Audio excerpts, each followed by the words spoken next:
The timing of this with the World Cup was perfect, but that's not how it was when we created it.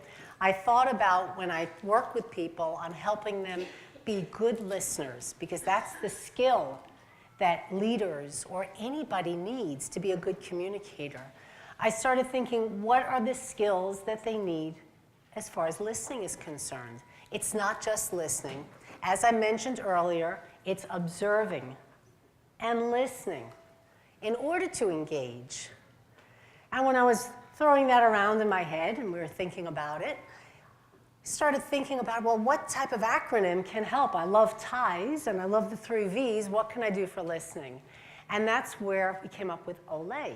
Now, those of you who know sports know that that's often the cheer, and very often in soccer, especially soccer or football in other countries.